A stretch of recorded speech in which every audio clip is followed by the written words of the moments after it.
Hello students, प्रस्तुत है संक्षिप्त बुद्ध चरित का चौथा अध्याय धर्म चक्र परिवर्तन। पहले 3 अध्याय पहले ही अपलोड किए जा चुके हैं, उनके लिंक्स भी आपको इस वीडियो के नीचे भी मिल जाएंगे।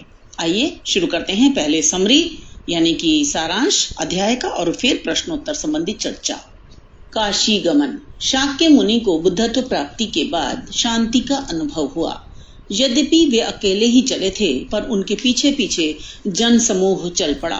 एक शुद्धात्मा भिक्षु के पूछने पर उन्होंने उसे बताया कि मेरा कोई गुरु नहीं है, मैंने निर्वाण प्राप्त कर लिया है। मैंने वह सब कुछ जान लिया है जो जानने योग्य है। मुझे अब धर्म का स्वामी समझिए। लोग मुझे बुद्ध के नाम से पुकारते हैं। अब लोगों का दुख दूर करूंगा। इतना कहकर वे धीरे धीरे काशी की ओर अग्रसर होने लगे। उन्होंने दूर से ही काशी को देखा। वहां से वे मृगदाव वन यानी सारनाथ में उसे वहां गए, जहां सघन वन था और मोर बैठे हुए थे। इसी वन में वे 5 भिक्षु भी रहते थे, जो शाक्य मुनि को तप भ्रष्ट मानकर उनका साथ छोड़ आए थे। उन्होंने भगवान बुद्ध को दूर से देखकर बात न करने का निर्णय किया, लेकिन जैसे ही वे नजदीक पहुंचे, 5 भिक्षु एकदम खड़े हो गए। किसी ने उनका भिक्षा पात्र लिया तो किसी ने उनका चीवर उठाया और किसी ने उनके चरण धोने के लिए जल दिया। तथागत ने उन्हें समझाया कि अपने को क्लेश देने वाले अज्ञानी हैं, क्योंकि क्लेश द्वारा अमरत्व प्राप्त नहीं किया जा सकता। बोध तपस्या से भिन्न तत्व है। शरीर को कष्ट देने से नहीं, अपितु योग की युक्तियों से ही बोध प्राप्त किया जा सकता है। इसलिए मैंने कष्टकर तप और आसक्तिमय भोग दोनों को त्याग कर मध्य मार्ग का आश्रय लिया है और बोधि प्राप्त की है। तथागत ने बताया कि मेरे इस मध्य मार्ग का प्रकाशक सम्यक दृष्टि रूपी सूर्य है तथा सम्यक संकल्प रूपी रथ इस सुंदर मार्ग पर चलता है। सम्यक वाणी में विश्राम पाता है, सम्यक आचरण के उपवन में विहार करता है, सम्यक आजीविका ही उसका भोजन है, सम्यक व्यायाम उसके सेवक हैं, सम्यक स्मृति रूपी मनोहारी नगर में वह शांति पाता है तथा सम्यक समाधि रूपी शैया पर समाधान पूर्वक सोता है। यही मध्य मार्ग है जो तीनों लोकों में अष्टांग योग के नाम से प्रसिद्ध है। इसी से जन्म, जरा यानी बुढ़ापा, व्याधि यानी रोग और मृत्यु से मुक्त हुआ जा सकता है। उन्होंने मध्य मार्ग के ये 4 मूलभूत सत्य बताए: दुख, दुख का कारण, दुख का निरोध और दुख निरोध के उपाय। महात्मा बुद्ध के इन करुणामय वचनों को प्रथम बार कौंडिन्य आदि 5 भिक्षुओं ने सुना और दिव्य ज्ञान प्राप्त किया। उसी समय पर्वत पर उपस्थित यक्षों ने सिंहनाद कर घोषणा की। जन जन के सुख के लिए शाक्य मुनि ने धर्म चक्र प्रवर्तित कर दिया है। शील इस धर्म चक्र के आरे हैं, क्षमता और विनय इसके धुरे हैं, बुद्धि और स्मृति इसके पहिए हैं। सत्य और अहिंसा रूपी धुरी से युक्त यह धर्म चक्र अपूर्व है। धर्म के इसी यान यानी जहाज में बैठकर यह लोक शांति प्राप्त कर सकता है। दीक्षा दान। काशी के मृगदाव में धर्म प्रवर्तन के बाद बुद्ध ने अपने निर्वाण धर्म में अशुजीत आदि भिक्षुओं तथा कुछ अन्य मुनियों को दीक्षित किया। कुछ समय बाद वहां कुलपुत्र यश आया। भगवान बुद्ध ने उसे उपदेश दिया।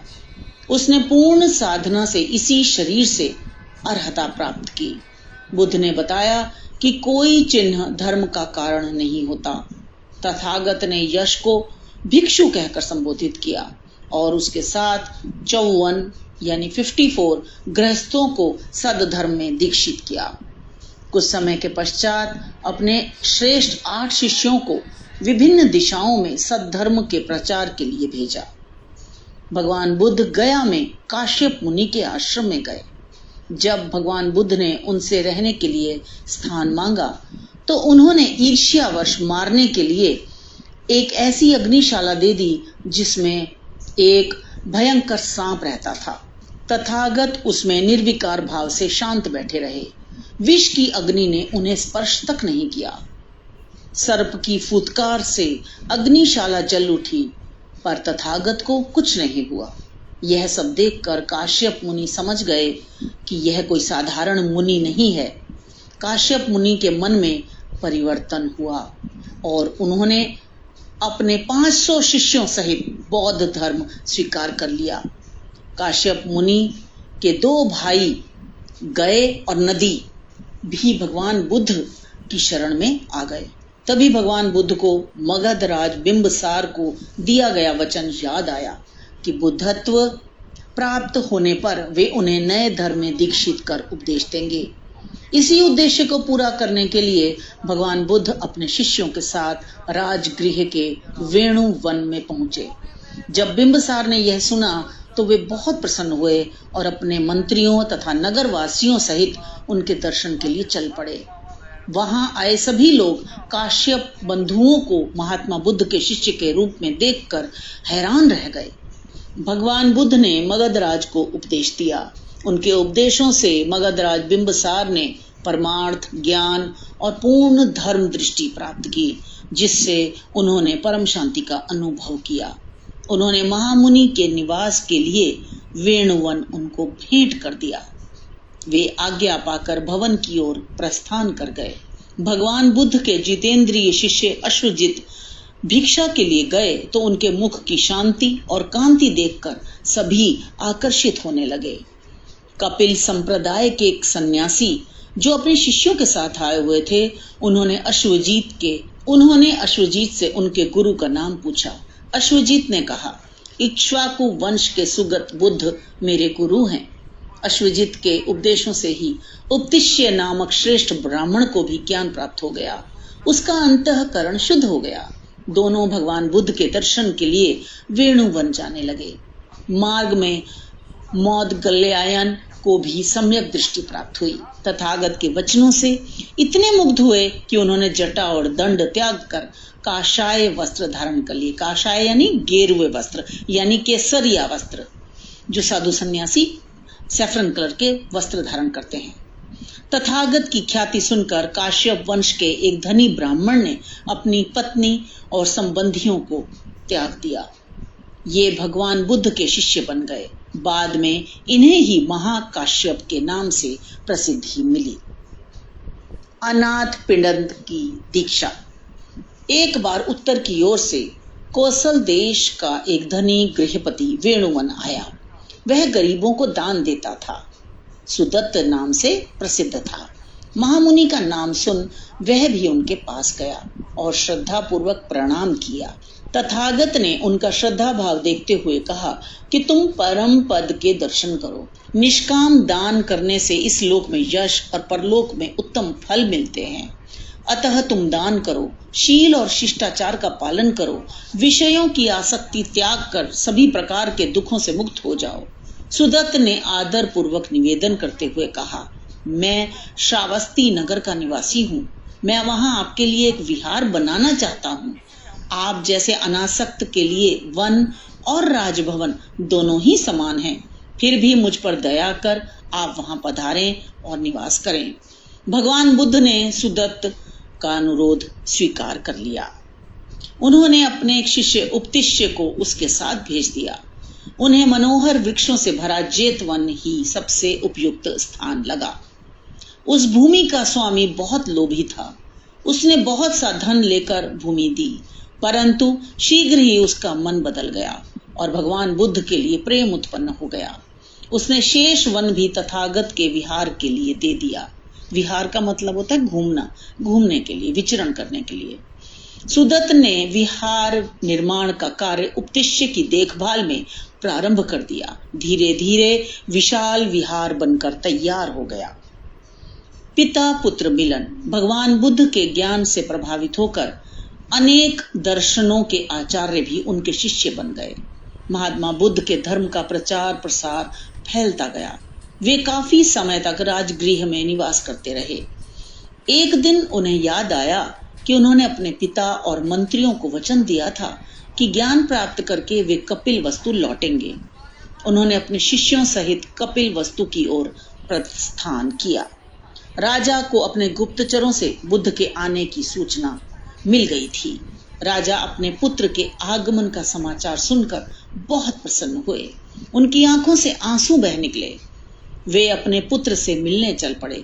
राजा ने दूर से देखा कि उनका पुत्र अपने अनेक शिष्यों के बीच परिव्राजक वेश में विराजमान है। पुत्र को इस वेश में देखकर उनका मन विह्वल हो गया, यानी उनका मन बेचैन हो गया। वाणी अवरुद्ध हो गई, मतलब उनकी वाणी जो थी, उनके बोल जो थे वो अटक के रह गए, यानी कि उनकी जो आवाज थी वो हलक में अटक के रह गई, यानी कि वे बड़े परेशान हो गए। जब इंसान परेशान हो जाता है तो कई बार मुंह से बोला नहीं जाता, कोशिश करते हैं लेकिन बोला नहीं जाता, ऐसे हो गया उनका। मतलब इतने भावुक हो गए राजा अपने बेटे को देखकर। राजा ने अपने पुत्र को देखा पर पुत्र दर्शन का सुख नहीं मिला। भगवान बुद्ध ने अपने पिता को देखा और उनके मनोभावों का अनुभव किया कि वे अभी भी उन्हें अपना पुत्र मान रहे हैं। अतः उनके भ्रम का निवारण करने के लिए कुछ यौगिक चमत्कार किए, जिन्हें देखकर राजा शुद्धोधन बड़े प्रभावित और प्रसन्न हुए। इसके पश्चात तथागत ने राजा शुद्धोधन को धर्म का उपदेश दिया। तथागत ने उनसे कहा कि आप पुत्र प्रेम त्याग कर धर्म के आनंद का अनुभव कीजिए। आप इस बोधि रूपी अमृत को ग्रहण कीजिए जो आज तक किसी पुत्र ने अपने पिता को नहीं दिया। भगवान बुद्ध की बातों को सुनकर राजा शुद्धोधन का चित्त शुद्ध हो गया। उन्होंने हाथ जोड़कर निवेदन किया, हे आर्य, आज मैं धन्य हूँ, आज मैं सचमुच पुत्रवान हूँ। आप चक्रवर्ती राजा होकर भी हम सब लोगों को उतना सुख नहीं दे सकते थे जितना आज दे रहे हैं। बिना राज्य के ही आप संपूर्ण लोकों के सम्राट की भांति सुशोभित हैं। यह कहकर राजा ने भगवान बुद्ध को सादर प्रणाम किया। भगवान बुद्ध के ऐश्वर्य तथा उनके पिता द्वारा किए गए सत्कार को देखकर अनेक लोगों ने घर छोड़ने का निश्चय किया। अनेक राजकुमार निर्वाण धर्म का उपदेश सुनकर विरक्त हो गए। आनंद, नंद, कृमिल, अनिरुद्ध, कुंडधान्य ने भी उनसे दीक्षा ग्रहण की और घर त्याग दिए। तथागत की शिक्षा से देवदत्त तथा गुरुपुत्र उदाई ने भी यही किया।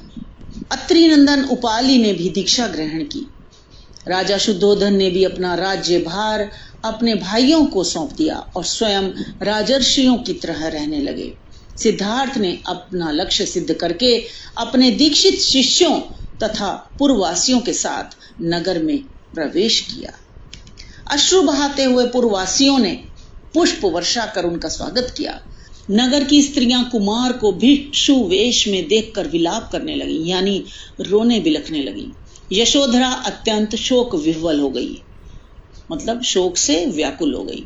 किंतु बुद्ध को न तो पत्नी का प्रेम विचलित कर सका और न ही पुत्र राहुल का प्यार। भगवान बुद्ध अनासक्त भाव से भिक्षा मांगते हुए धीरे धीरे न्यग्रोध वन की ओर बढ़ते गए। जेतवन। महात्मा बुद्ध कुछ दिन कपिल वस्तु में रहे। वहां अनेक व्यक्तियों को दीक्षित कर उन्होंने प्रसेनजीत के राज्य कौशल की ओर प्रस्थान किया। श्रावस्ती पहुंचकर वे जेतवन पहुंचे, जो अनेक श्वेत भवनों और अशोक के वृक्षों से सजा हुआ था। सुदत्त ने तथागत की पूजा की और जेतवन उनको समर्पित किया। तथागत के आगमन का समाचार सुनकर कौशल नरेश प्रसेनजीत उनके दर्शनों के लिए जेतवन आए। उन्होंने श्रद्धा पूर्वक नमस्कार किया। प्रसेनजीत की प्रार्थना सुनकर भगवान बुद्ध ने उनसे कहा, हे राजर्षि, आपकी बुद्धि स्थिर है, तभी साधुओं में आपकी श्रद्धा है। यदि आप उज्जवल यश की कामना करते हैं तो धर्म पूर्वक प्रजा का पालन कीजिए। जनता को कभी उत्पीड़ित न कीजिए, यानी कि तंग न कीजिए। पापियों की संगति त्याग कर सुमार्ग का अनुसरण कीजिए।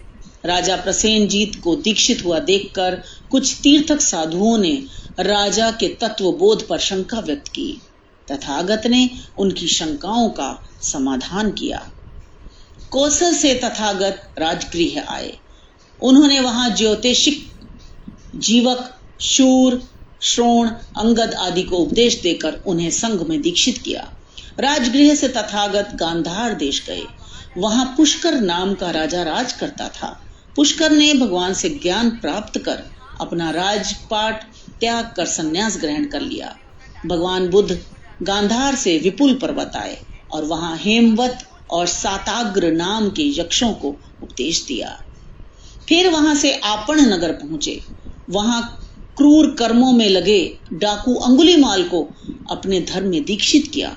इसके बाद वे वाराणसी पहुंचे, जहां असित ऋषि के भांजे कात्यायन को दीक्षा दी।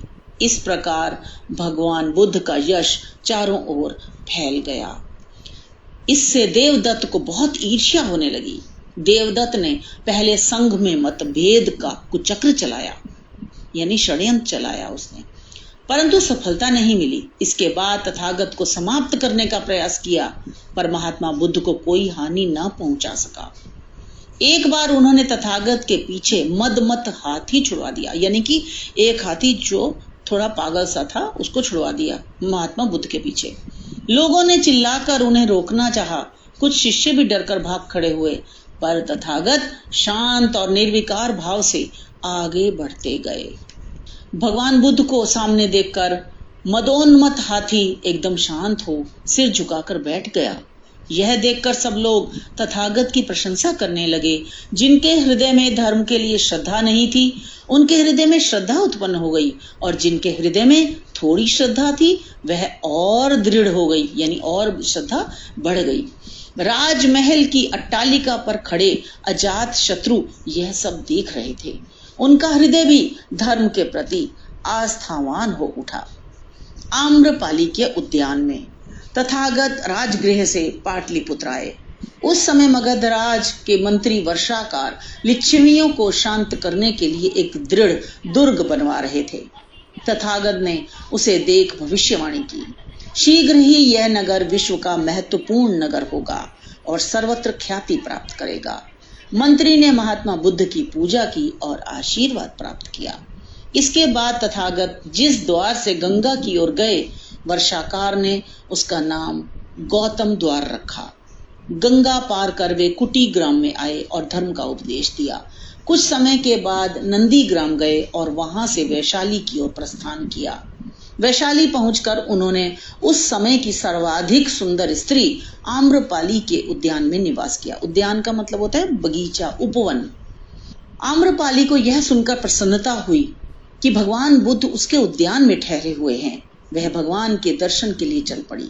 उसने सब आभूषण, श्रृंगार, प्रसाधन त्याग कर श्वेत वस्त्र धारण किए हुए थे।